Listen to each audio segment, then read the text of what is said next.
中国的乱世焦虑，习近平缺席灾区。人民日报称，领导人应率先垂范，要不怎能让他人真心信服，甘愿跟随呢？地方官员普遍躺平，习近平与他的前任们最突出的不同。欢迎大家收看华尔街评论。习近平缺席灾区，党报称领导人应率先垂范。法广安德烈，中国领导人习近平一直没有现身河北、东北灾区，究竟因为日理万机，或者去了北戴河密商大计？人民日报发表的文章让人费解。文章称，领导人喊一声跟我上与吼一声给我上大不一样。文章还说，如果自己都做不到躬身力行，率先垂范，又怎能让他人真心信服，甘愿跟随呢？这是说谁呢？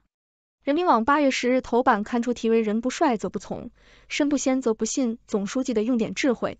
统一版还刊出关键时刻冲在前，广大党员干部牢记嘱托，奋战防汛抗洪救灾一线的长篇文章。原来第二篇是陪衬第一篇的。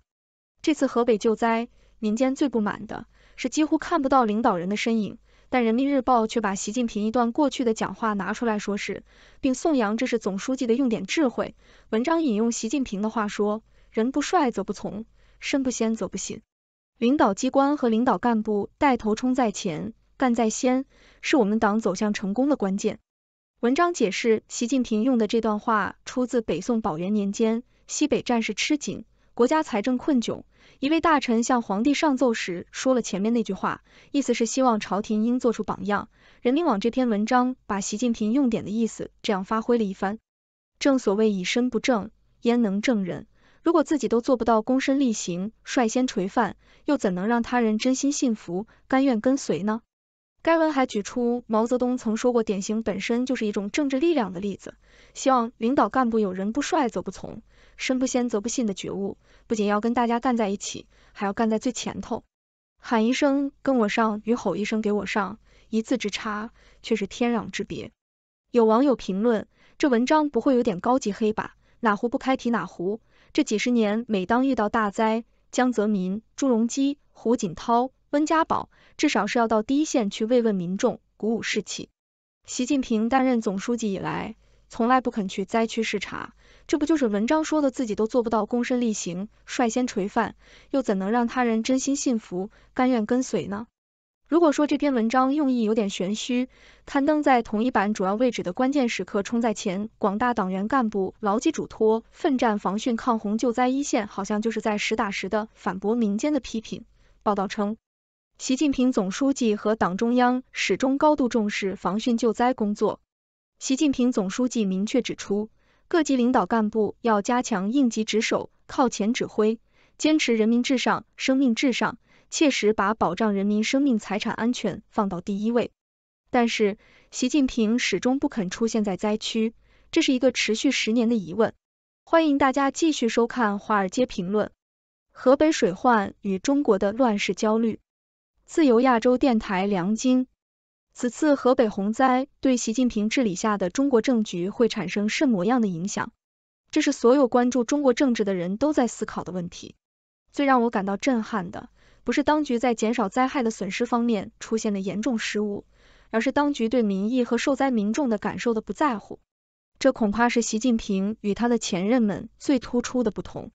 也许是看到了这个问题，已经有人认识到，河北洪灾是对未来中国将面临乱世的一个严重警示。有评论干脆就预言，中国将出现旷古未见的乱世。河北的严重水患并不是北京面临的新问题，所有人都明白，新问题是雄安。河北官员为了保雄安，不得不让灾区百姓的生命和财产付出更大代价，这个操作主导了整个救灾的政治基调。尽管现在还不清楚雄安的损失会有多大，但无论如何，习近平都要为建设复都雄安这个灾难性的决策付出更大的政治代价。最重大的代价就是让更多人加剧了中共会倒台，中国会因此而大乱的焦虑。在持续多年的经济繁荣时期，中共当权者对政权被颠覆的焦虑其实是大于民间的，而现在由于经济复苏无望，民间对乱世的焦虑很自然的会随着天灾与人祸的发生而增加。那么，这种乱世焦虑背后的逻辑是甚么？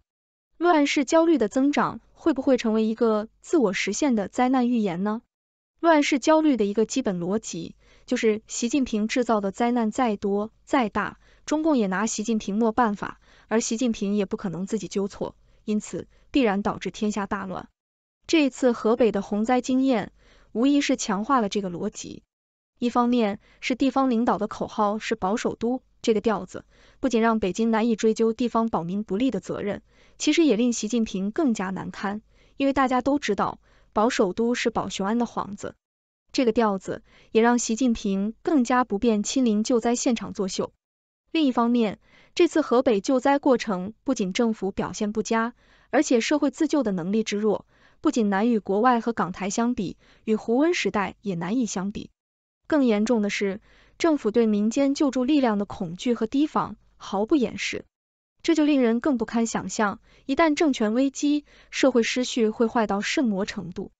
当然，还是有很多人相信，中国百姓怕乱的心理传统是中共强力维稳的一大支柱，加上现代技术手段，即便中国经济衰到人吃草的地步，还可以再挺几年。我相信2023年的中国将是对这个中国假设的一个严峻检验。现在全中国和整个国际社会都会关注，北京在赶走了民间救灾组织之后，会如何避免此次河北洪灾演变成更大的社会和政治灾难。我的判断是，如果北京还没有失去理智，将会对灾民和灾区进行前所未有的经济补偿，否则这一场天灾人祸会给习近平带来更大的麻烦。那么，大规模、高标准的补偿能不能缓解中国官民的乱世焦虑呢？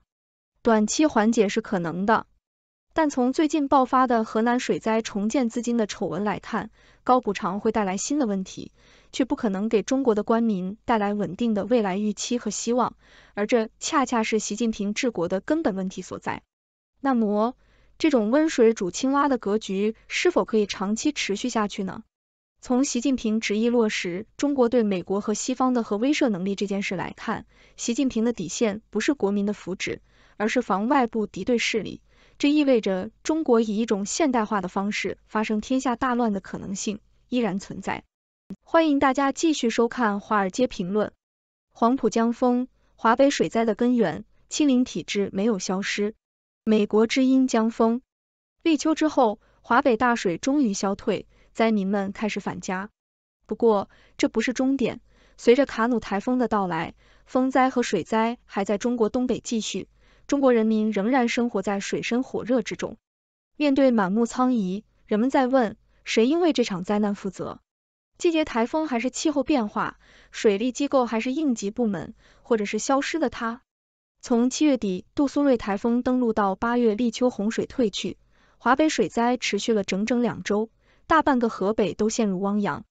然而，在灾害来临后的1周时间里，人民日报对这场灾难也几乎只字不提。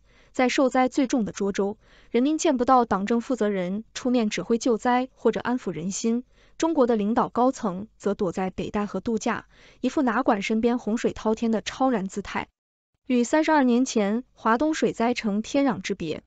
这和32年前的华东水灾形成天壤之别。1991年的初夏，一场洪水席卷华东18个省，时任总书记江泽民乘坐简陋的冲锋舟亲自视察灾情，港台人民争相捐款捐物，国际 NGO 第一次进入封闭的中国社会。这一切都发生在1989后3年的治理整顿期间的凋敝气氛中。中国领导人还算明白治水政治关系政权的根基，把一场洪水救灾变成了冷战后中国引入公民社会组织的起点，也让中共看到了港台民心可用，在社会心理意义上对中国全面开放的推动意义甚至超过1992年邓小平的南巡。然而，与华东水灾令人振奋的救灾动员和不期然的政治巨变截然相反。在华北腹地的这场大水过后，没有民众自发捐款，没有国际社会支援，也没有广大公民社会组织如2008年汶川地震后进入灾区救援，仅存一些地方公益性专业救援队到达灾区后长时间不得而入，被要求出示所谓救灾邀请和救灾批准文件。少量在京的国际媒体也彻底放弃了灾区采访，他们或许没有得到采访许可，或许不愿意重复去年采访郑州大水时遭受的无端排斥。当然，在广大灾区，人们更难得看到大规模的政府救援。对灾区内外的中国人民来说，看到更多的是动态清零的影子。仿佛在3年新冠疫情结束之后，动态清零的准戒严体制并未放弃，至少在各级党政治理手段和他们对待民众的态度方面丝毫没有改变。这种不对人民生命财产负责的僵化体制，或许正是华北洪灾的真正根源，在未来还将继续制造类似的人为灾难。也就是说，从这次华北水灾的灾难发生和救灾过程来看，几乎重复着新冠疫情和动态清零的模式。中国无论地方政府还是高层，相比3年的新冠疫情，毫无纠错，没有表现出丝毫的反思和改进，反而充分的再现体制僵化和治理失灵。似乎动态清零已经成为中国政治和治理的核心密码，每遇灾难即自我强化并且放大灾难的危害，再现3分天灾7分人祸的灾难发生机制，恍若新旧历史悲剧，3年饥荒和3年疫情的叠加。因为在华北有一头大象在那里，就是雄安，那是华北平原的最低点。雄安3县的白洋淀是传统也是法定的蓄洪洼地，但是从它变成雄安新区的所谓千年大计的那一刻起，华北水灾就注定要发生，已经城市化的华北平原就将变成分洪区、泄洪区。这种对自然与人的关系的人为颠倒，根本改变了华北平原的地貌，也要比1958年大跃进人定胜天的狂热更持久，就是人祸吧。而当气候变化，太平洋的台风越来越频繁，越来越容易影响中高纬度地区，这头大象变成了所谓大局、所谓江山的象征，改变了雄安和河北其他城市的关系，也颠倒了中共意识形态里面人民和江山的关系。3分天灾合并7分人祸，就成为中国自然灾害甚至所有意外灾害的放大机制，轻易的将灾害转为灾难，而不是相反。这也是刚刚结束的动态清零的灾难机制。为了防范新冠病毒如看不见的洪水一般扩散，所有城市都变成了大大小小的雄安，画地为牢，与邻为壑，人民被分隔在城市、乡村、方舱、住家、汽车、工厂、办公室，甚至电话亭里，处在饥饿贫困、无医无药的无助境地长达3年。2周的华北水灾不过是重现了3年动态清零的全过程。从河北领导宣布为雄安筑起护城河，不让一滴洪水流入雄安，河北人民就陷入了水深火热的人为灾难。官员躺平，不顾民生疾苦。例如，从水灾一开始，人们就看到惊人相似的一幕。面对突如其来，也是1963年以来最大的河北大雨，河北地方官员普遍躺平，在大水高涨中，似乎都在等待来自最高领袖的指令。而不巧的是，如同新冠病毒爆发于2020年初的高层外访和会议冲突，今年华北大水也遭遇中央的暑期休假，铁桶一般的北戴河自然毫无反应，河北主政官员也只能继续新冠疫情期间的守土有责，把河北大地当作北京和雄安的护城河，只会严防死守，哪里在乎民生疾苦。如此护城河政策，无视人的尊严，无视人的平等，甚至也无视过去30年华北地区的城市化。今天的华北虽然不及江南富庶，却也普遍小康，已非几十年前一穷二白的农村，却在一夕之间被任意淹没，不能不说是对中国倡导之中国式现代化的自我否定。这种否定已经通过动态清零发生了，尤其在2022年上半年以3个月封城粉碎了上海人民所有的现代化幻觉，其悲剧性后果才刚刚开始显现，也就是人民的润出和经济的通缩。在动态清零体制被白纸革命暂时推翻后，年轻人转向革命后的不买房、不买车、不结婚、不生子的4不青年模式，中国人民则以不投资、不消费的集体选择抵抗官僚集团促进私企的31条和促进消费的20条。那么，在华北水灾过后，动态清零体制向何处去？是彻底永久化，迎接未来更多的天灾人祸和艰辛探索，还是改弦易辙向人民让步，便成为一个考验中南海，也是所有中国人民的紧迫问题。谢谢大家收看华尔街评论。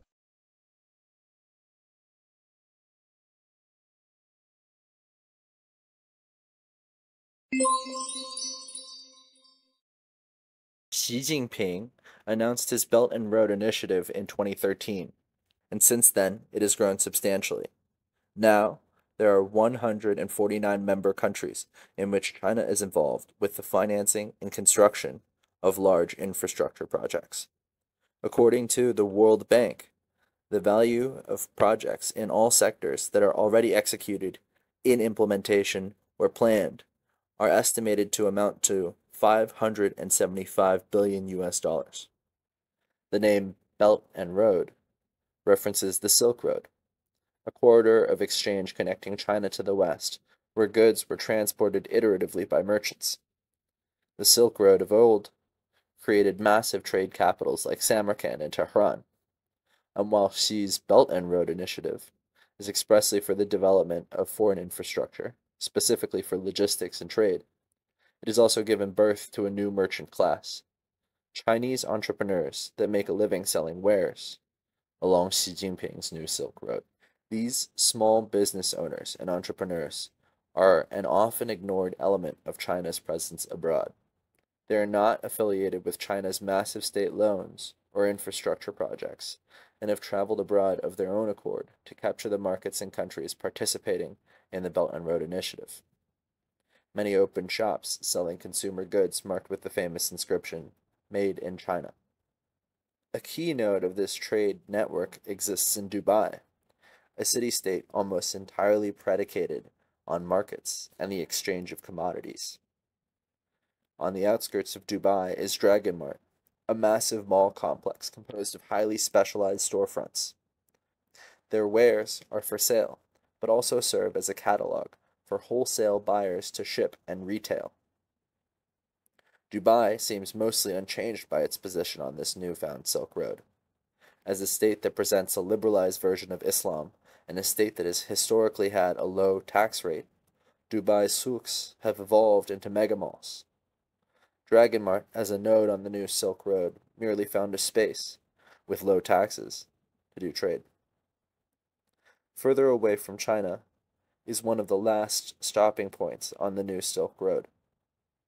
Here in Douala, a port city of Cameroon, Chinese entrepreneurs have started opening shop on the Boulevard du President Amadou Ahidjo, creating what Cameroonians call a marché chinois, or Chinese market. The Chinese living in Cameroon call it their Tangrenjie, or Chinatown. Here, there exists another version of the specialized storefronts of Dubai's Dragon Mart. Unlike Dubai, where everything is clean or even sanitized, the Marché Chinois is bustling and gritty and right next to one of Douala's main bus stations. Cameroonians take buses from all over the country to buy goods and bring them back to their hometowns or villages. This is likely the last leg of the Silk Road. Douala in Cameroon is just one example of such a market. They are popping up throughout the whole world. Matt Ridley's 2010 book, The Rational Optimist, suggests that trade and the power of markets increases geopolitical stability, quality of life, and healthcare. It's likely, though, when he wrote the book, he envisioned America as the world's leading mercantile force, not China. In fact, Ridley uses China's rapid development as an example of how quality of life increases with freer markets, but never references China's role in creating new markets abroad. So how has this unseen Silk Road shaped modernity? It has opened markets to China's consumer products. These markets are often situated in countries rich in the natural resources essential to China's continued rapid development. Cameroon, for example, is rich in lumber and oil. Many agree with Ridley's precepts and argue that this is an equal trade that allows for less developed countries to develop their heavy industries while the populace can have access to cheap consumer goods that raise the quality of life. Others believe that the cheap consumer goods from China are crippling and crowding out developing industries in these countries. And furthermore, China's massive loans that fund their infrastructure projects effectively trap developing countries in a debt cycle. While I was visiting Douala, which felt like a normal bustling city, albeit underdeveloped, Cameroon was actually mired in a war for independence initiated by the country's minority Anglophone population that mainly lives in the north of the country. The war had been going on for almost 6 years, with no end in sight. Cameroon's president, Paul Biya, has been criticized for not being willing to negotiate with the Anglophone separatists. China's Silk Road seems to have done little to create peace in Cameroon. In fact, the trade it facilitates seems to have bolstered Biya's Francophone government to feel like it can continue to sustain this civil war indefinitely. While Douala may have become more developed with the help of Xi's Silk Road, Cameroon certainly seems to disprove the market's power to create peace. Central and South America is arguably a decisive region in today's strategic competitions with authoritarian actors. For example, the People's Republic of China is doing things like investing in critical infrastructure across the region, including strategically useful ports, as well as cyber and space facilities that could be used by Beijing's civilian and military agencies. Russia continues its support of authoritarian and malign actors across the region, including through disinformation campaigns. And those are only part of the strategic challenges to the United States that are emanating from that region. Migration, transnational criminal organizations, illegal fishing, all of these are on the agenda of United States Southern Command. I'm Dr. Kathleen McInnes, the director of the Smart Women, Smart Power Initiative, and I'm joined by my colleague Carrie Bingen, the director of the Aerospace Security Project at CSIS. We are delighted to welcome General Laura Richardson, the commander of United States Southern Command, to CSIS today to talk about her perspective on what's happening down south. Carrie? General Richardson is an Army aviator flying Black Hawk helicopters. She's trained soldiers. She's deployed into Iraq and Afghanistan in combat. She's seen policymaking at the highest levels of the White House and understands the role of Congress. I was fortunate to meet her first while she was in the key role of legislative liaison, where she built relationships with members of Congress who established policy and, importantly, fund the Army. And I also got to meet her again during her deployment to Afghanistan, where I saw her lead in a very complex and challenging security environment. So I can think of no better leader than General Richardson to tackle these tough issues and strengthen our relationships in the region. It really is a privilege to have you today.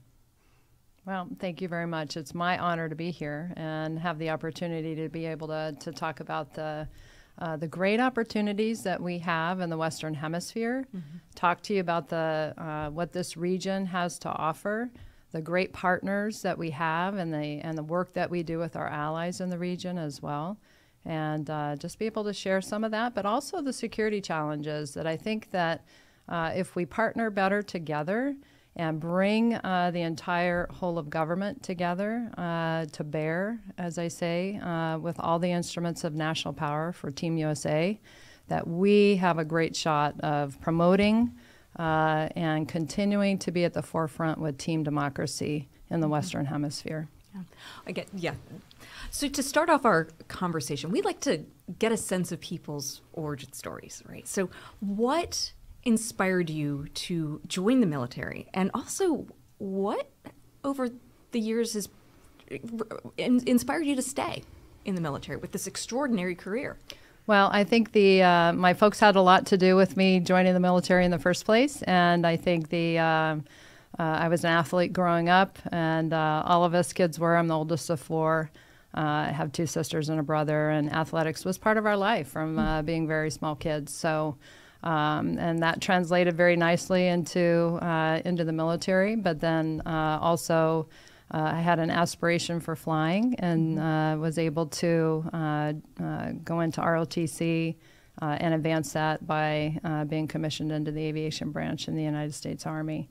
And so what an opportunity. I mean, you can't make it up what you get to do in the military. And that's why I really like to talk about all the great things that you get to do, because I couldn't have picked what the Army has provided for me and allowed me to be able to do.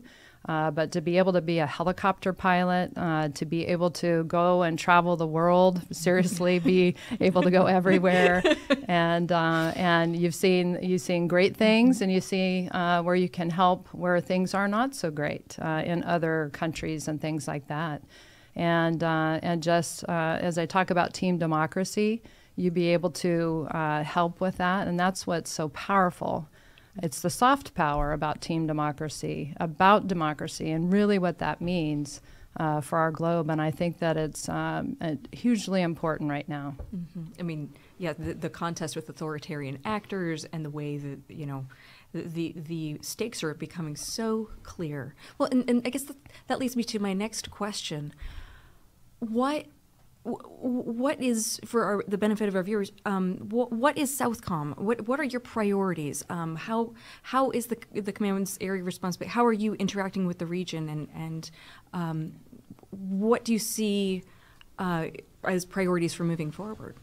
This region is there's so many things that come to mind, but it is very powerful. I mean, in our national security strategy from President Biden, this hemisphere, there is no other hemisphere that is inextricably linked to our homeland like the Western Hemisphere. And the importance of the region cannot be overstated enough. But the proximity, number one, but all of the resources. This hemisphere is very rich in natural resources, rare earth elements, climate. You talk about the Amazon. 8 countries have the Amazon in these countries.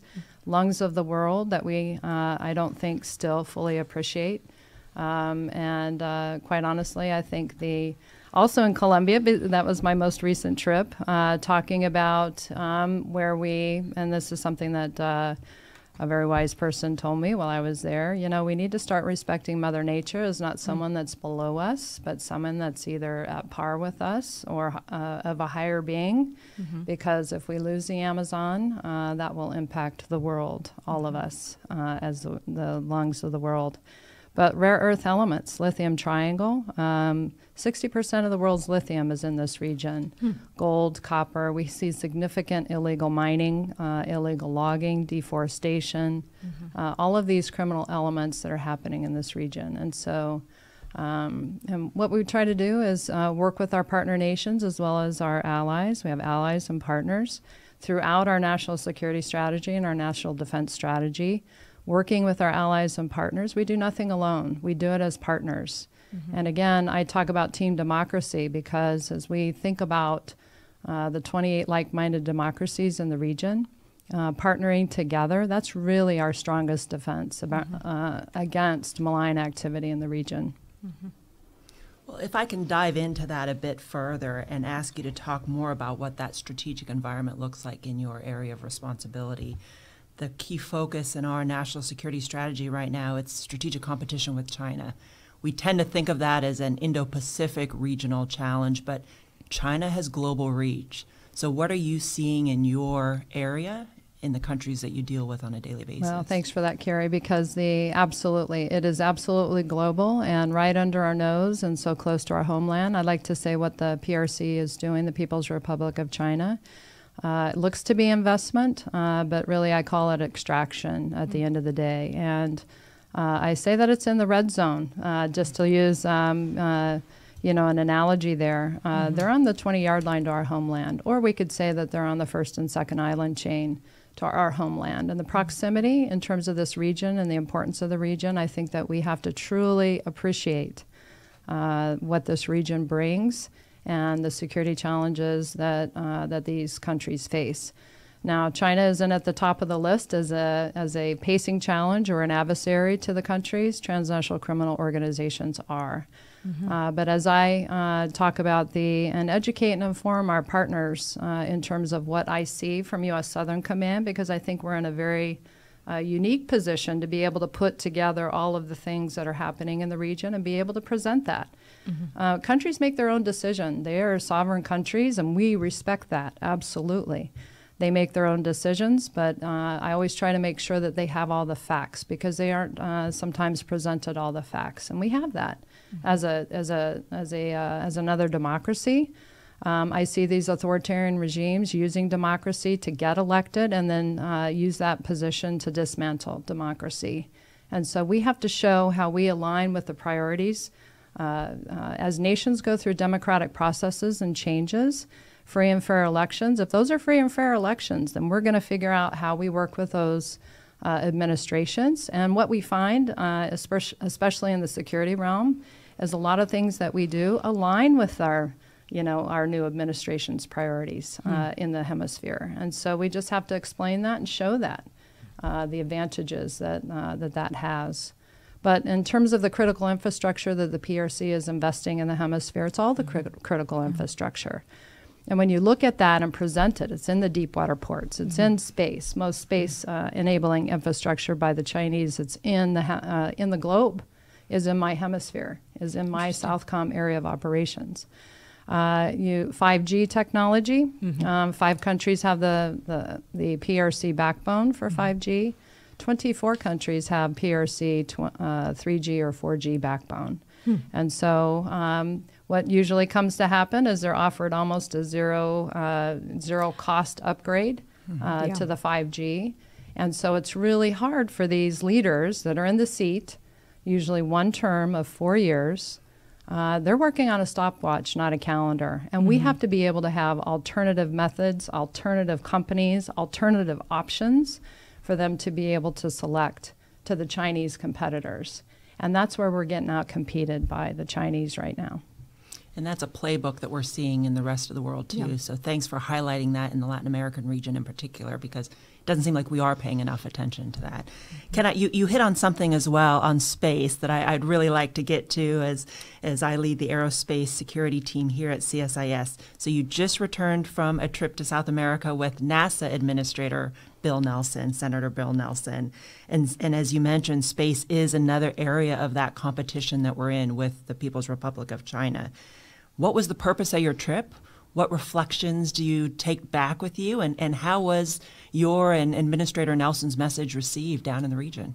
Well, I think it was a game changer for me. It was such a great opportunity for Administrator Nelson to travel in the region. And he has traveled as a senator. He has traveled with many other Southcom commanders before into the region, and we spoke about that. But I had invited him to the region about 5 months ago. And when I was talking to him about the PRC space enabling infrastructure that's already in the hemisphere, with more planned for that number to increase. And so he scheduled a trip, went to Brazil, met with President Lula on the collaboration. Brazil's already signed up as a member of the Artemis Accords. He traveled to Argentina, met with President Fernandez there, and they signed Argentina signed the Artemis Accord while he was there. And then to Colombia, and I met the administrator in Colombia for his visit there. And last year, the country of Colombia had signed the Artemis Accord. But being able to, in terms of Colombia's case, they have, all of these countries have huge space programs, and having our NASA administrator be able to come there and talk about more collaboration, what NASA is doing, what they are doing, how can we collaborate better together. I mean, it's really, we are only limited by the ideas that we come up with of how we can collaborate better together. And as I look at that, that's part of what the power of team democracy brings. And that's how we outcompete our adversaries, is like-minded democracies working together on collaborative ideas to make things happen. In Colombia's case, one of the top priorities of President Petro is climate change. And so space has a number of different things that are going on to help countries identify problems from space with agriculture, for example. And so as you think of the drought corridor in this region, 1,000-mile drought corridor, you're talking about food insecurity. How can we change that? How can we change disease in crops, identify it? Deforestation, which impacts the Amazon and the lungs of the world, and being able to achieve carbon neutrality, right? Colombia and the U.S. want to achieve being carbon neutral by 2050. I mean, how do you achieve all this? But from space, you can identify all of these things on the ground that are happening and help these countries counter the illegal mining that can be seen from space, the illegal logging that's impacting the Amazon. And so we also went to see a project in Cali, Colombia, that was an effort with NASA and USAID to get after exactly this. 5 years that this program has been in place. And then also in Cali is Colombia's Aerospace Force Operations Center. And President Petro had just renamed earlier this week, the Colombian Air Force to the Colombian Aerospace Force. And so just to see all the initiatives. They don't have a commercial space program yet in Colombia, just a military program. And so obviously opportunities with NASA for possibly a civilian space agency. And then also Administrator Nelson offered to train, as part of the international program that NASA has, train and put into space a Colombian astronaut.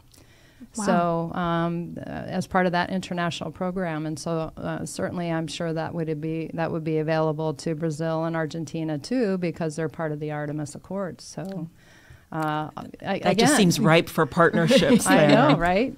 Exactly. So really excited about that. Changing the subject a bit, fentanyl. It's involved in an increasing number of deaths of Americans under 50, and as a result is becoming a national security concern for many policymakers and legislators. What is your assessment of Southcom's activities to combat illicit trafficking, and including fentanyl? Well, I think we have a great template for success, and that's with our component command, our JTF, which is Joint Interagency Task Force South, or better known as JIATF South, and really where we have over 16 whole of government interagency folks that are embedded in that headquarters, as well as in U.S. Southcom. They have over 20 foreign liaison officers that are also in JIATF South. I have a complement of about 16. And really, when you get that synergy together to work right there in operations and be able to, we do the detection and monitoring of illicit drug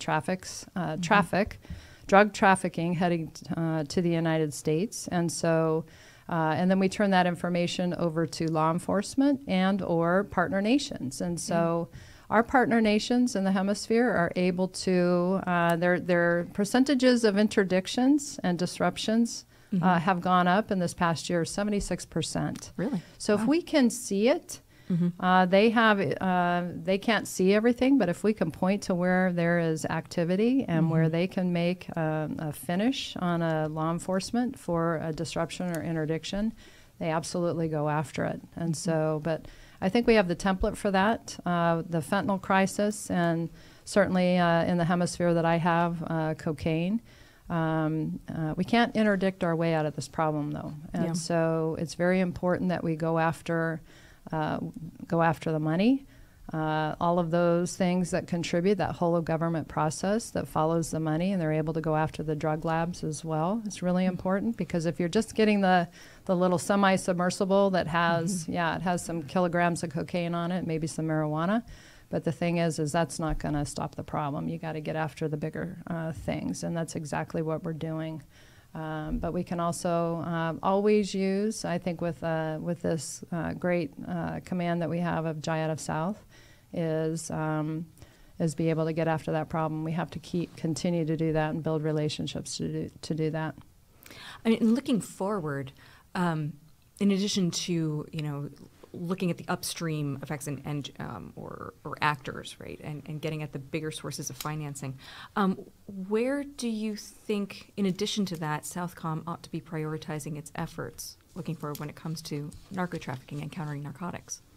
Yep. So I think the continuing to partner with our partner nations, being able to expand our reach, being able to identify barriers to outcompete amongst the interagency and the whole of government, and being able to bring those things that are needed to change. I think that's, when you're at the tip of the spear, it's really important. And as you both know, to inform our Congress, if there are barriers to outcompete, or what are keeping us from actually achieving things, or the interagency Team USA being able to do that, or Team Democracy, it's important that we be able to identify those barriers to outcompete. But being able to see innovative ideas of how to go out after building networks with low-cost, high return on investment types of capabilities that are out there. That's why I try to speak to industry as well, because with the technology that's being developed today, there are a lot of things out there with AI and ML that you're able to utilize that helps you put these networks together and be able to counter them, whether through Team USA or Team Democracy with our partner nations. Well, and given your background working in Afghanistan, I mean, are you bringing some of those lessons learned or those sorts of insights into your approach to countering narcotics? Because it's, both areas have significant counter narcotics problems. Right. Absolutely. Yeah. And so being able to share the information, the intelligence sharing, the information sharing, having those sharing agreements in place. And then that's where we get to, having a 3G, 4G, or 5G network backbone that you can share the information on, that is not a PRC network that we know has backdoors into being able to get information that we don't want the Chinese to have. Absolutely. So we've got to be able to continue with those sharing agreements and continue with being able to work very seamlessly with our partners. And thank you for making that point. I think with Huawei, the actual national security implications, what it actually means in terms of brass tacks, it's kind of gets lost in the discussion. So thank you for illuminating that for us. I'd like to turn to another thorny issue, to put it mildly, migration and illegal migration. It's migration from countries in your area of responsibility is putting pressure on U.S. southern borders. Many observers, therefore, think that Southcom should be playing a leading role in contending with the migration challenge. But the Southcom area of responsibility ends at the southern Mexican border. And many of the root causes of population migration, they're due to non-military issues like poor governance, natural disasters, lack of economic opportunity, those sorts of things.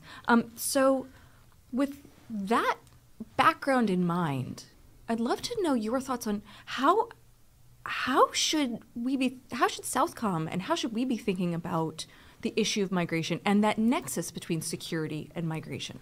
So I'll answer your question in two parts, Kathleen, but amazing question because we're doing a lot actually in Southcom. And so in terms of the migration, so in April I traveled with Secretary Mayorkas and Samantha Power from USAID to Panama. And that was to bring Colombia and Panama and the United States together to sign a trilateral agreement. First, it was to present the idea of the trilateral agreement, and then to get an agreement and sign it. And all three of us actually did that day on the 11th of April.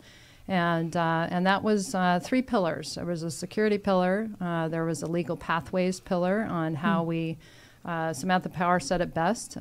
Everybody knows how to get in touch with a smuggler to get across the Darien jungle, but no one knows how to, not too many know how to get to where do you sign up for legal pathways? How do you achieve that? Right, yeah. And so that's the second pillar, and then the third pillar was development.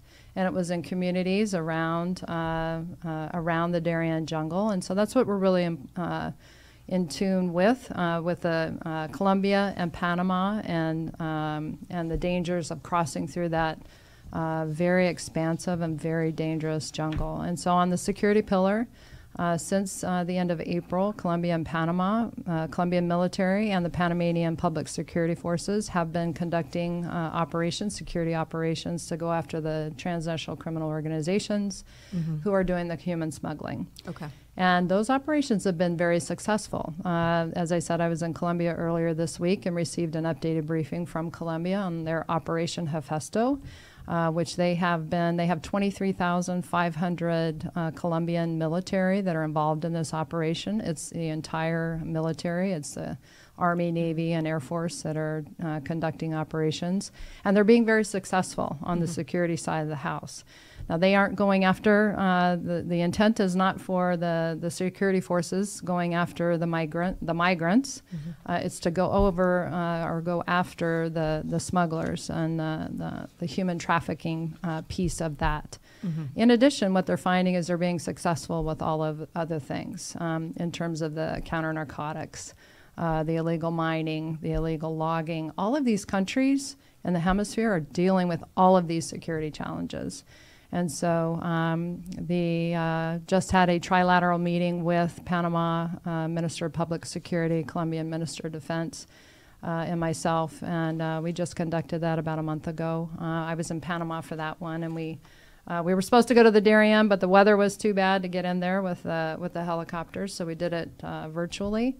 And then we continue to have those engagements. I routinely talk to Panama, Colombia ministries, and also the military and public security forces weekly.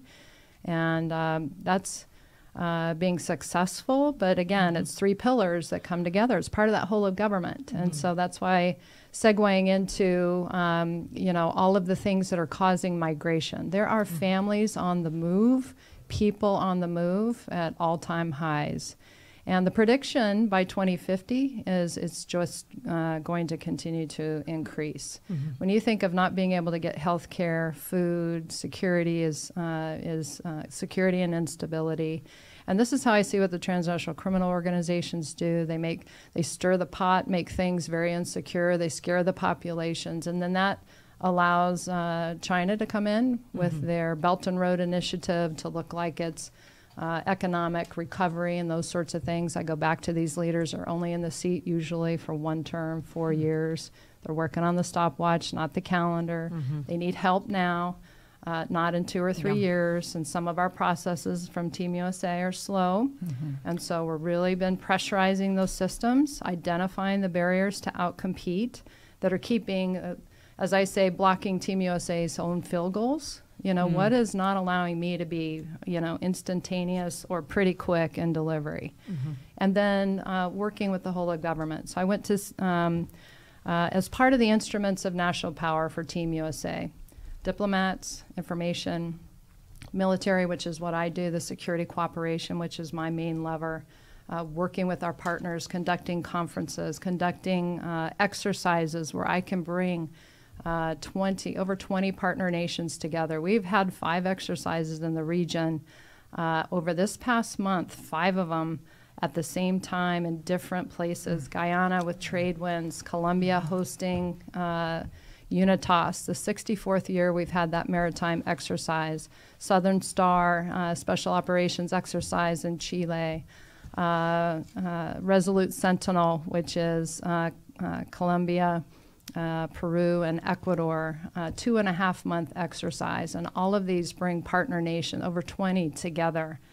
And then that's the military side of it. And then to finish it off, DIME is economics, the E part that you mentioned, Kathleen. And this is where I see that we can raise the profile of companies that are already investing in the hemisphere, but then also double down on what's out there for the projects.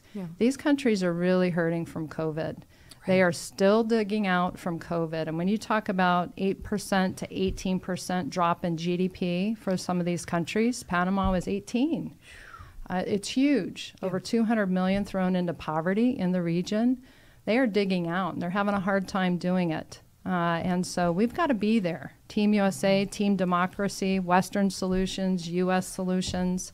But what is keeping companies, U.S. companies, from competing on tenders for these countries? Contracts. What are the barriers? Because when there are only 6 Chinese companies that are competing on a tender, why is that? Right. What is happening? Something's happening. And we have to get Western solutions, U.S. solutions, democratic solutions on the economic side, because there are barriers out there, and that's why I mentioned Senator Menendez's bill, Senator Cassidy's bill. There are initiatives out there to make a difference with how we are able to invest with the region and be good partners. This is part of our hemisphere. These are our neighbors. Their success, as I go back to our national security strategy that I completely think is right on target, is inextricably linked. Our security in the United States is inextricably linked to the security of this hemisphere. Well, and as you mentioned, what is security? is so much more broad because the game is being played by other actors in the information space, in economic space, and that's not necessarily the place where the United States is best prepared to act, right? Well, exactly. I wanted to tee off that as well and dive into exactly that. I mean, I remember being at the Pentagon. Southcom never fared well in terms of assets and resource priorities. So you have to be much more creative with your toolkit that isn't always military. I mean, it is very much soft power and those other elements, diplomatic, information, economic. So how are you approaching that in the region? Well, thank you, Carrie. So we've been on a full court press to talk about Team USA and the branding. And my meeting with Secretary Blinken in the spring at City Summit of the Americas in Denver, Colorado. And then I went to meet with Secretary Raimondo of Commerce. And we get our Commerce Liaison Officer in Southcom this month. I'm so excited to get that. Fantastic. Congratulations. She had a great idea, the Secretary of Commerce, and I pitched to her if she would consider coming to the Western Hemisphere. She said, I'm coming to Panama, and we ended up traveling together a couple of weeks ago. Fantastic. And that was with the announcement of President Biden that Panama was selected as one of the 7 partners for the U.S. to partner with on semiconductor supply chain. And so Panama is an emerging leader in the region with so much promise on this initiative, and then also Costa Rica and their ability to be one of those 7 countries as well. But this is exactly what we're talking about.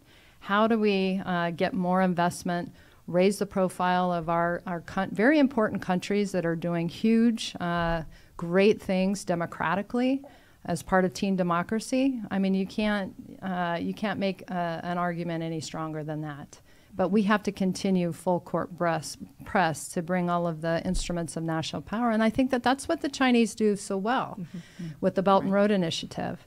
They do it with these huge economic projects. And I'm talking like when they sign on, countries sign on to the Belt and Road Initiative, it's usually for billions of dollars of projects. And it can be delivered so quickly. And they can do it so quickly. Now, some of the things is as we were talking earlier, that there's a little bit of buyer's remorse. There are examples in this region, not just as well as globally, for sure, where projects have not gone well, design flaws, cost overruns, huge delays. And these countries, now they're having the buyer's remorse. But again, as someone put to me earlier this week, you know, when you are desperate for help, you're going to turn to whoever's there.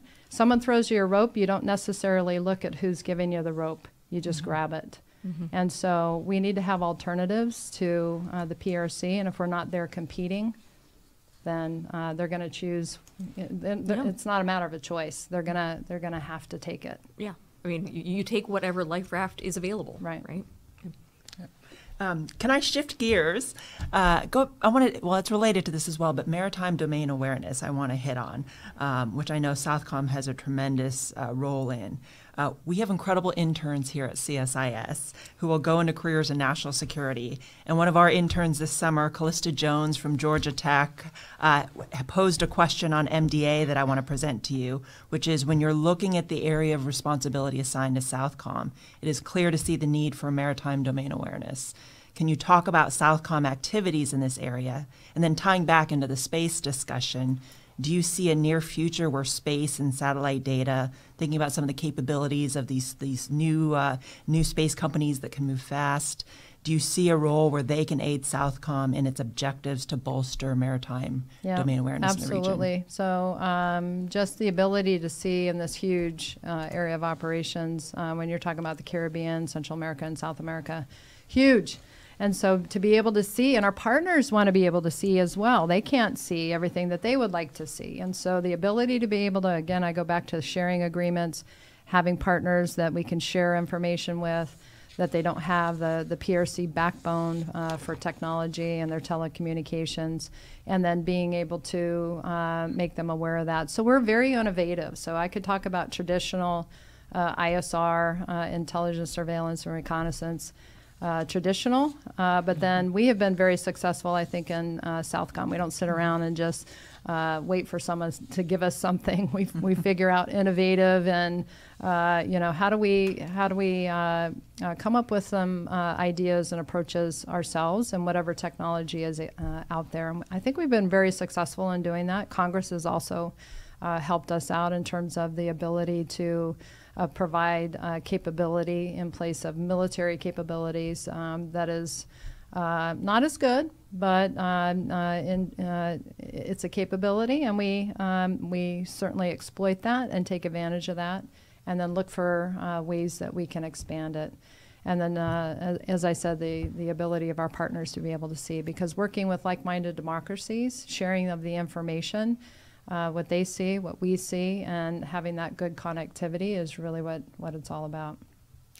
Well, on the subject of regional partners, I guess taking a step back, how do you assess efforts to build partner capacity, or that is, build the capacities of our security and military institutions of the partner countries with which you work? When you think of success stories, which ones come to mind? Well, I could use several, but we've been a leader with our Senior Enlisted Leader Development Program. I think that's what makes our U.S. military so strong, is our senior enlisted leaders and our enlisted force that's educated and understands their role, the importance of the Constitution for our country, for their country, as we see the security challenges with the police of our partner nations that are dealing with these security challenges and the capabilities, but those militaries are being asked to help reinforce the police as they try to counter these. And so their role in dealing with the population, which is not, that's not their normal role. So, but I think that our Senior Enlisted Leader Program, being able to empower and educate first, to empower that force. So when they are in small teams reinforcing the police with elections in their countries, which are so important. And in some cases so close, as we've seen in previous elections that have occurred with Colombia, with Brazil, with Chile. Yeah. I could go on. And so, that's a program that has been very successful and very well received. I could take our Women, Peace, and Security program and the integration of women into public security forces and into the militaries has been very well received. We've got a lot of women leaders in positions, presidents, prime ministers, vice presidents, ministers of defense. We have the only female CHOD right now, Chief of Defense, that's in Jamaica. I mean, we have huge examples of many successful women.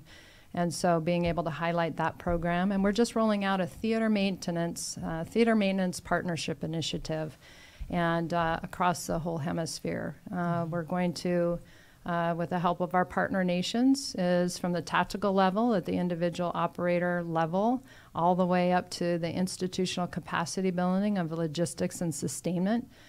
It's hard for us in the U.S. military to do logistics and sustainment, and so I imagine it's hard for our partners. And with our foreign military sales and our excess defense articles, and we have a lot of U.S. equipment that is in this hemisphere, and so we want that equipment not just to get it to them, but help them in the ability to maintain it, keep it ready so they can actually use it and counter the security challenges. Well, if I can follow on, because you mentioned women, peace, and security, and we actually have a couple of questions from the audience about that. Joanna Lane from the U.S. Embassy Bogota asks, what are your objectives with respect to gender equality within Latin American military forces, and what obstacles do you see that impede progress towards achieving those goals? So every trip I do a women, peace, and security event. So my little small office of 3 in my headquarters at Southcom is traveling all the time because they're putting on amazing events and opportunities for us to highlight. We bring together all women in the that we can for an event, and we bring the leaders together too. And we talk about their barriers to opportunities, their barriers to be able to be more successful in their roles. And so Just being able to hear that and hear how articulate they are, smart. But it's not just having women there, it's also having their colleagues and being able to provide what they see. And then all of us leaders be able to hear that. And I think it's just the continued press. And then also, the old saying of you can't be what you can't see is very true sometimes. And so, but there are many examples. They're doing great in the hemisphere. And but we have to continue to show them that they've got to create the opportunities. In my mind, from Richardson's perspective, it's always about the opportunity. If you don't allow someone the opportunity and have 50% of your talent pool be able to participate and be able to raise the level and the readiness level of military and security forces, then that's a barrier.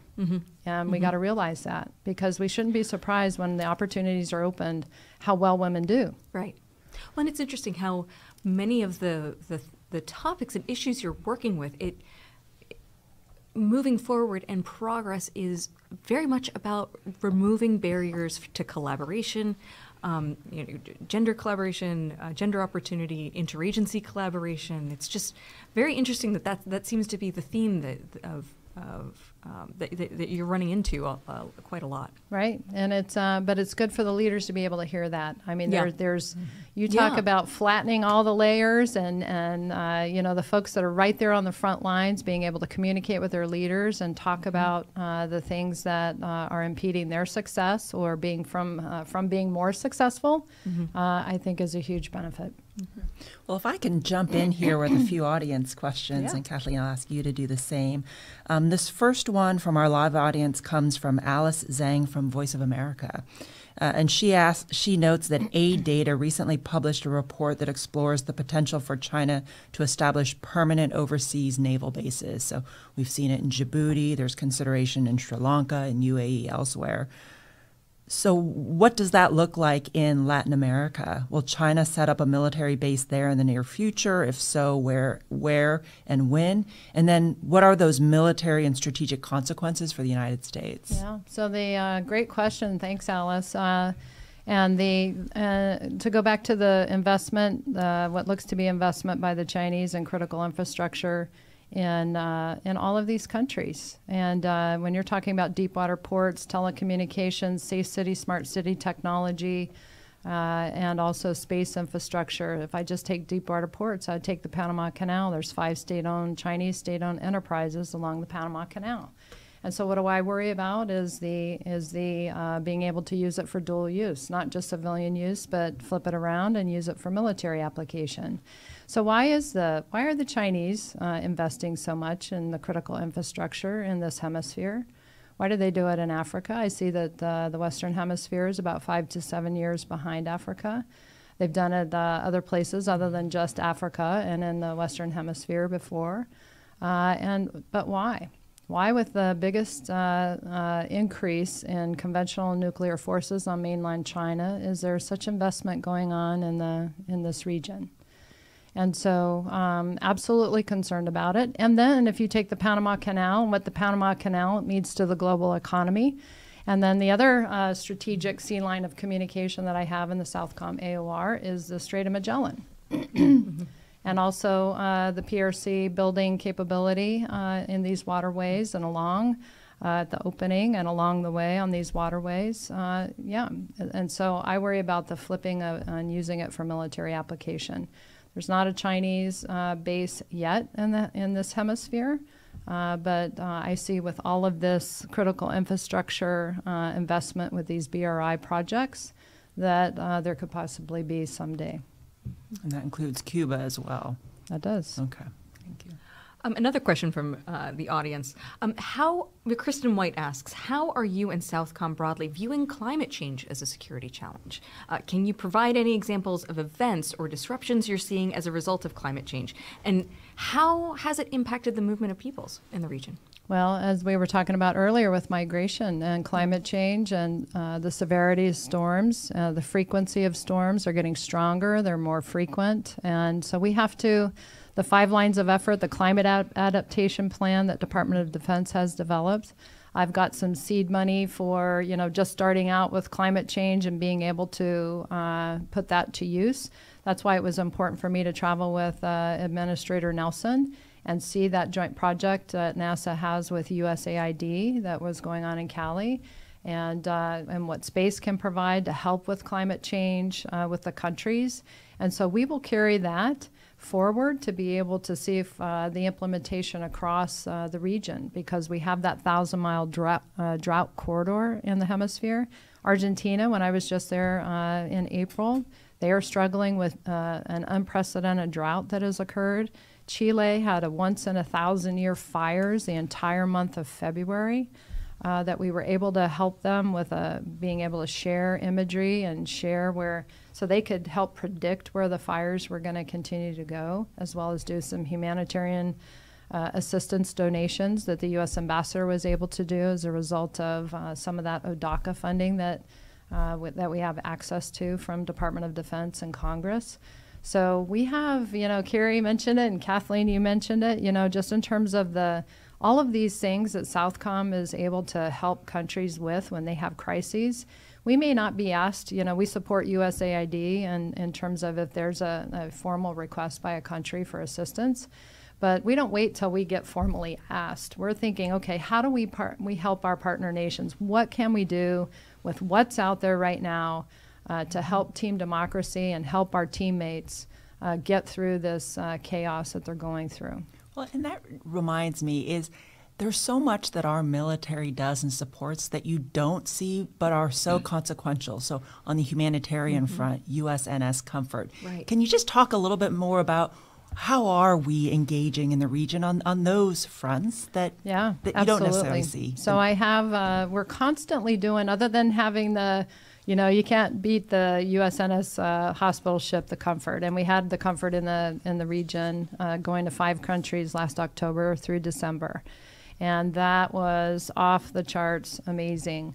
But I was not able to get the Comfort this year, so we didn't get it. So we're taking one of our 2 littoral combat ships that I get allocated, and so we're going to put innovative capability that we discovered. It's called Clinic in a Can, and we're going to put these clinics that we're able to roll off the ship when it comes into port, and set those up just like we do with the Comfort, and do those setup activities. Several clinics that we're able to provide different sorts of just quality of life treatment for our partners. But we're constantly, JTF Bravo, Joint Task Force Bravo, is a brigade-size element that has been, it's my most forward deployed entity. It's out of Sotocano in Honduras. And they have helicopters that provide immediate disaster response for Hurricanes Eta and Iota, I could say, the earthquake in Haiti a couple of years ago in 2021.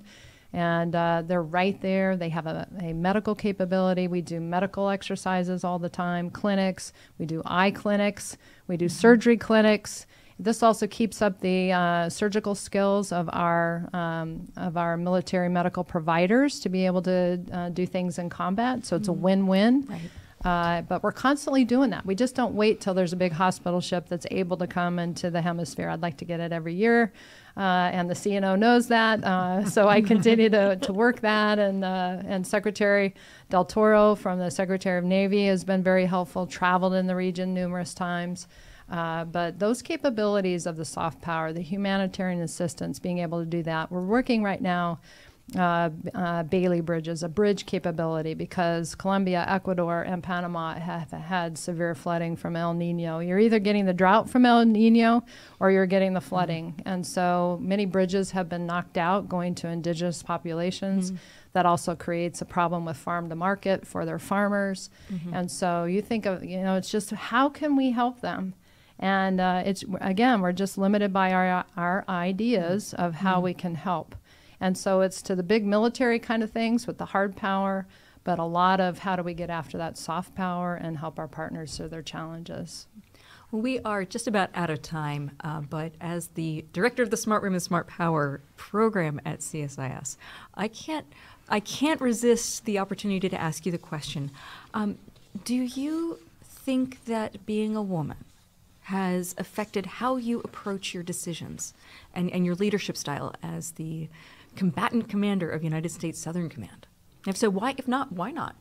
Well, I think just the skill sets that women bring to the table, and as I said before, about 50% of the talent pool, being able to build teams, solve things, always bringing the team together. How can we figure this out? And try to find workable, peaceful solutions that, you got to listen to your partners. I think that's a really big thing, is to be a good listener. And you got to be able to understand their challenges through their eyes, not my eyes. That's not how they see things. I need to fully understand how they see it. And I think that's, just that intuitive being able to understand through another country, humans' eyes, their challenges that they have. And so I think that I'm glad to say I might be the first woman commander of Southcom, but I won't be the last. So really excited for that. So, well, thank you so much for joining us for this incredibly rich discussion this morning. 欢迎大家收看华尔街电视的《华尔街焦点》节目。夏威夷大火历史名震化灰烬，至少80人遇难。法国、美国夏威夷在经历了几场大火后，仍在清点死亡人数。其中一场大火使贸易岛上一个历史悠久的小镇化为灰烬。拜登宣布夏威夷处于自然灾害状态，已发放大量联邦援助。夏威夷大火重灾区贸易岛县今天周六表示，在大火中遇难的人数为80人，并补充说有1418人被安置在紧急避难所。当地法院已开始调查当局对这场危机的管理，当地居民对危机管理提出指责。法新社发自贸易岛的报道说，幸存者们开始返回曾是夏威夷王国首都的拉海纳镇，他们惊慌地看着几乎被大火夷为平地的城镇，心中充满疑问。总检察长开启调查。一名不愿透露姓名的男子说，政府在哪里？他们人在哪里？当地居民威廉·哈里也向法新社抱怨说，当地人只能依靠椰子网口口相传获得信息。危机期间，贸易岛多次断电，911紧急求救电话在该岛的某些地区停止工作，火灾警报器也没有启动。夏威夷负责危机管理的机构发言人告诉美国有线电视新闻网，已经通过居民的手机和视听媒体播发了警告信息。在拉海纳，据海岸警卫队称，数十名措手不及的居民不得不跳海逃生。在这一颇具争议的背景下，美国太平洋州总检察长安妮·洛佩兹展开了一项调查，以了解火灾发生前和发生期间所做的决定。这项审计将公之于众。警犬搜寻尸体。这次大火造成的死亡人数超过了1960年的海啸，当时夏威夷岛上有61人丧生。县警察局长约翰·佩莱蒂埃周四表示，可能有多达1000人下落不明。他强调说，这并不意味着他们已经正式失踪或死亡。据该郡称，来自檀香山的搜救队在警犬的陪伴下已抵达贸易岛搜寻尸体。法新社记者观察到，在拉海纳这个拥有1.2万人口的小镇上，无数房屋、商店和汽车都被大火吞噬。44岁的安东尼·拉普恩特发现，在他生活了16年的房子里，灰烬还冒着热气，而房子中间的水壶却奇怪地幸存了下来。他告诉法新社记者，你从小到大一直用的东西，你记忆中的东西找不见了，这很让人难过。由于供水管网部分受损，即使那些发现自己的房屋完好无损的人也被警告有潜在的健康风险。一些人担心会有抢劫者。当地政府只允许能够证明自己在事件发生前就住在拉海纳的人返回，并宣布了夜间宵禁。周四，拜登总统宣布夏威夷处于自然灾害状态，这将使大量联邦援助得以发放，用于资助救灾、紧急安置和重建工作。目前正在太平洋上过境的飓风多拉的威力助长了强风，强风又助长了大火。面对火势的迅猛发展，拉海纳的幸存者不得不头也不回地逃离。据 Ecolo Braden Hoapili 告诉法新社，这场大火像地狱一样猛烈，他为自己不得不丢下很多人逃跑而感到伤心。周六，消防员继续在阿兹拉海纳扑灭旺火苗，控制火势。据专家称，这些毁灭性的大火发生在全球极端天气频发的夏季，包括美国南部的强烈热浪，这些现象都与全球变暖有关。由于贸易岛今年降雨量比往年少，火势更容易蔓延。据美国干旱监测中心的数据，拉海纳所在的贸易岛西部目前正经历严重到中度干旱。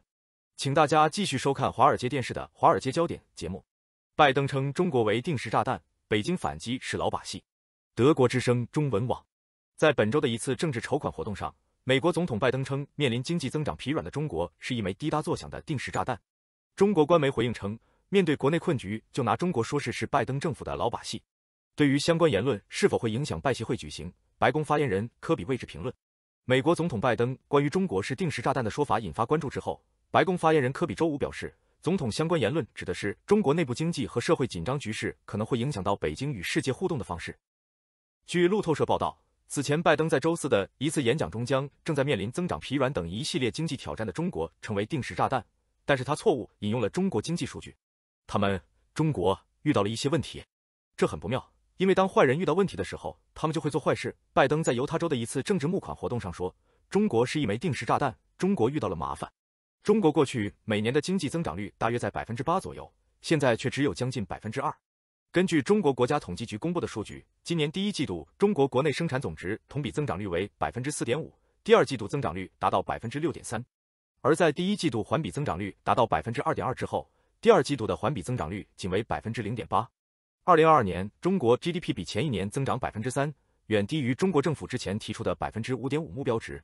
白宫发言人科比 John Kirby 周五在回应记者提问时表示，中国令人担忧的一个领域是他们欺凌、胁迫和恐吓世界各国的方式，包括提供高息的基础设施项目贷款，然后在借贷国家违约时扣押资产。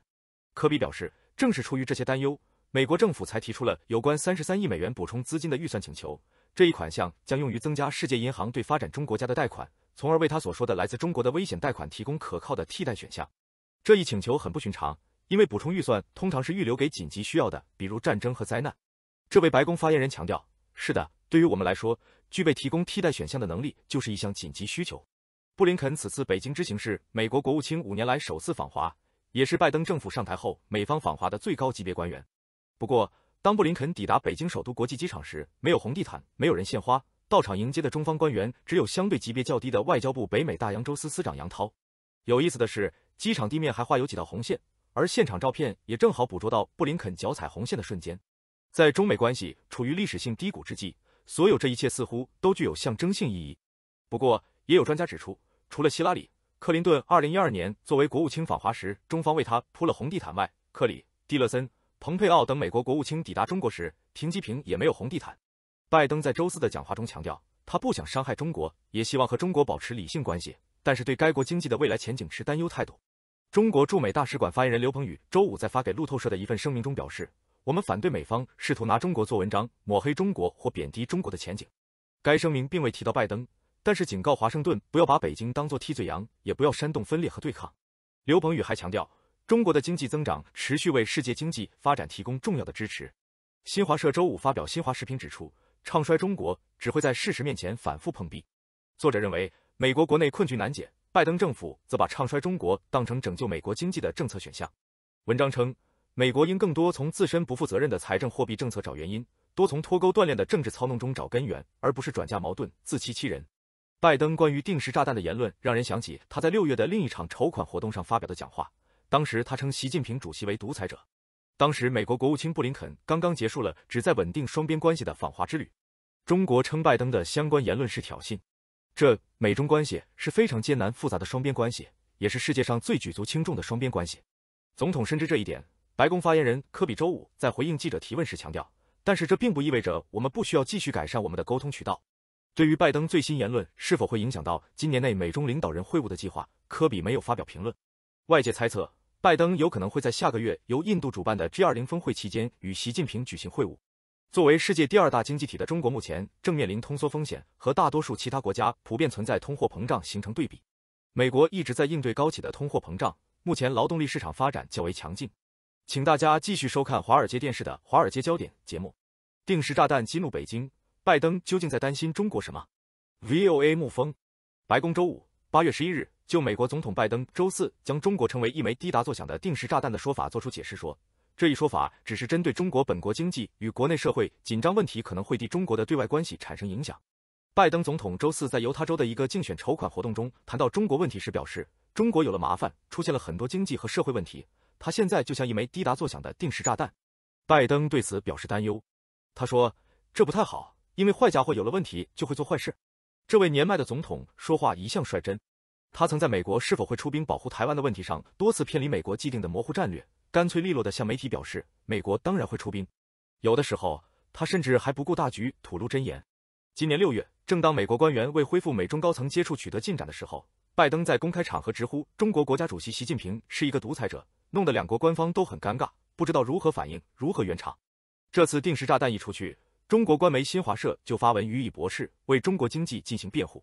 新华社说，中国经济从来都是在攻坚克难中发展，在风雨洗礼中成长，在砥砺奋进中壮大。中国对风险挑战有着清醒的认识，中国宏观政策工具箱里仍有足够的选项。文章还说，唱衰中国、动摇对中国的信心、阻碍中国发展脚步，都是意识形态的心魔在作祟。新华社的反驳显然也限制在经济问题上，没有把拜登的批评往政治方面扯。这可能是为了缩小拜登评论在中国国内造成影响。但是，中国驻美国大使馆发言人刘鹏宇的回应显然就超出了这个范围。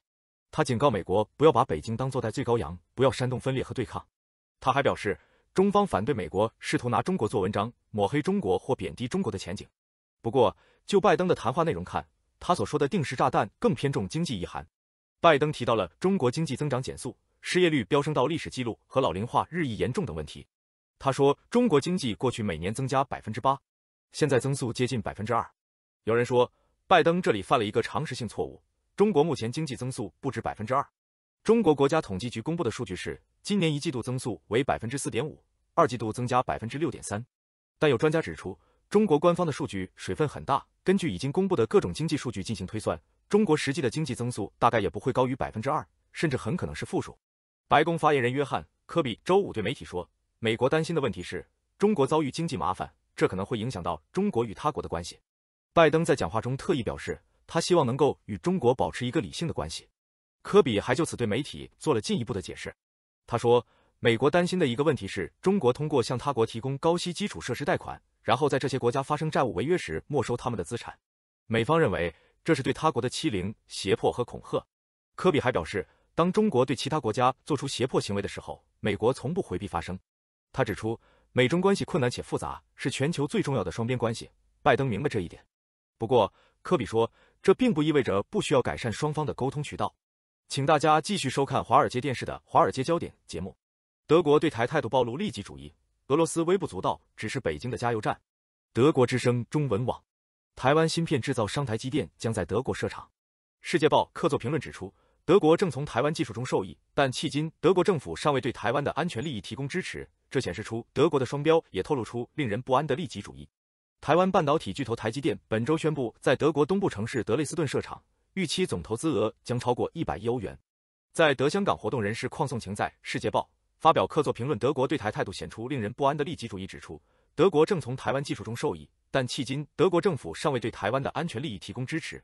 文章开头便指出，台积电在欧洲设芯片厂显示出国际关系的复杂性。虽然德国意识到台湾在全球供应链中的关键作用，并寻求利用台湾技术，但却先为台湾利益付出行动。尽管德国依赖于台湾在半导体产业方面的进步，但他为台湾的利益所做的事情却少得令人吃惊，在确保台海稳定的具体措施方面更是裹足不前。这暴露了德国的双重标准。邝颂晴提到，台湾驻德外交代表面对的是低层级官员和不合理的条件，这是德国与重要伙伴打交道时缺乏尊重的表现。这不仅仅是外交礼仪的问题，而是德国处事背后的虚伪。如果德国愿意利用台湾在半导体技术方面的专业知识，那么他也应该认识到台湾现状的重要性。德国的经济利益与其外交立场之间的差距是惊人的。此外，台海问题绝不仅止于台湾和中国的双边问题，它对和平稳定具有深远影响。德国拒绝在维护台海现状方面采取明确立场，破坏了国际合作原则。作者批评德国的矛盾心理展现出令人不安的利己主义，这种矛盾表现出令人不安的利己主义和机会主义。全球秩序的基础是公平、合作和相互尊重。如果德国想从台湾半导体生产的经济成果中获益，就必须以对该地区安全的真正承诺作为回报。评论最后总结道，德国无视台湾的外交努力和安全关切，有可能破坏国际关系的基础及互信和理解。国际社会期待大国采取一致的行动和明确的原则。德国是时候向台湾展示不仅限于经济上的团结了。德国焦点在线刊登客座分析指出，美国在安全政策上进退两难。共和党呼吁重新调整美国在乌克兰的摄入程度，并对中国日益增长的影响力提出警告。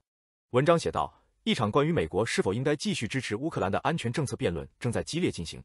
共和党人呼吁重新考虑美军的总体参与及从东欧撤军的前景，还以中国为论点指出，如今的中国比俄罗斯强大得多，在乌克兰每发射一发子弹，最终将导致在与日益好战的中国的对抗中少一发子弹。评论指出，在中国问题上，原本不和的共和党和民主党基本达成了一致。但对共和党而言，拜登最近颁布的对华投资限制令还不足够，对中国的态度依旧太软弱。作者 Alexander Gorlock 认为，美国两大党围绕对华政策谁更强硬的较量，隐藏着风险，可能引发双方都不乐见的战争。中国对美国安全与繁荣的威胁远大于俄罗斯，这一判断是正确的。俄罗斯如今被一些人戏称只是北京的加油站，暗指习近平与莫斯科的大宗石油交易。这个昔日的大国与邻国中国相比，在经济和政治上都微不足道。请大家继续收看华尔街电视的《华尔街焦点》节目。法官警告特朗普不要发表煽动性言论，不容审判期间出现作秀氛围。法国，美国前总统特朗普被控图谋推翻2020年大选结果，法官丘特坎本月28日订定实质审理的日期。他警告特朗普不要发表煽动性言论，还说他不容审判期间出现作秀氛围。法新社报道，丘特坎法官在检辩双方都在的准备程序庭里提出这项严厉警告。这场在华府市区的联邦法院庭讯是为厘清特朗普在案子进入审理后可公开谈到哪些案情。丘特坎说，我会采取所有必要措施来保护程序的完整。他说，与本案有关的煽动性言论可能会干扰候选陪审团人员，将让他不得不迅速进入审判阶段。这番话显然是针对特朗普及其律师团而说。特别检察官史密斯先前要求于2024年1月2日开始审理此案，但预料特朗普的辩护律师团会希望推迟。特朗普目前在共和党2024年总统大选初选中遥遥领先其他竞争者。丘特坎法官将在8月28日订定实质审理的日期。77岁的特朗普被控与幕僚图谋推翻2020年的败选结果，他已提出无罪抗辩，昨天没有出庭。丘特坎法官说，他会确保特朗普身为刑事被告的权利受到尊重，但他依据宪法第一修正案所拥有的言论自由权利不是绝对。丘特坎法官说，我也会认真履行职责，防止出现联邦最高法院所谓不受控的作秀氛围与媒体审判。检方希望针对特朗普可以公开揭露哪些关于此案证人和证据的内容申请保护令，因此而有昨天的庭讯。检方提到特朗普在他自创的真实社群平台贴文，特朗普写道，如果你冲着我来，我也不会放过你。丘特坎法官警告，即使是可以商榷的含糊言论，也可能被视为意图恐吓证人或挑起待选陪审人员的偏见，他将不得不出手介入。据路透社4日报道，之前美国检察官在4日深夜提交给法院的一份文件中指明，特朗普应讯后在社交媒体上发布了威胁性帖文，该帖文表明他可能会通过披露机密证据来恐吓法官及证人。特别检察官表示，特朗普的帖文引发了人们担忧，他可能会公开披露从检方获得的秘密材料。检方因此寻求保护令，禁止特朗普向未获授权人士分享任何法庭材料。检方表示，如果没有保护令，特朗普可能会用大陪审团笔录或其他材料发帖，此举将使证人不敢在法庭发声，也会对本案公正审理产生不利影响。检方还特意提及，特朗普有攻击法官、律师和证人的记录。特朗普这位曾经2度遭到弹劾的共和党籍总统，面临试图推翻2020年大选结果、诈骗美国等指控，早已开始对将他起诉和负责案件的人轮番炮轰。他最新的目标是由前总统奥巴马提名出任联邦地区法院法官的丘特坎。丘特坎法官负责审理华府的案件。特朗普在自创的 Truth Social 平台上用全部大写字母写道，那位被指派审理这起荒谬的言论自由、公正选举案的法官不可能对我进行公正审理。这件事人尽皆知，连他自己也知晓。我们将立即提出非常有力的理由来要求撤换这名法官，同时要求将审判地点移到哥伦比亚特区 DC 以外。特朗普法律团队最近的要求曾遭丘特坎法官断然拒绝。哥伦比亚特区联邦地区法院有10多位法官，经随机挑选，由61岁的丘特坎法亥负责审理本案。谢谢大家收看华尔街电视的《华尔街焦点》节目。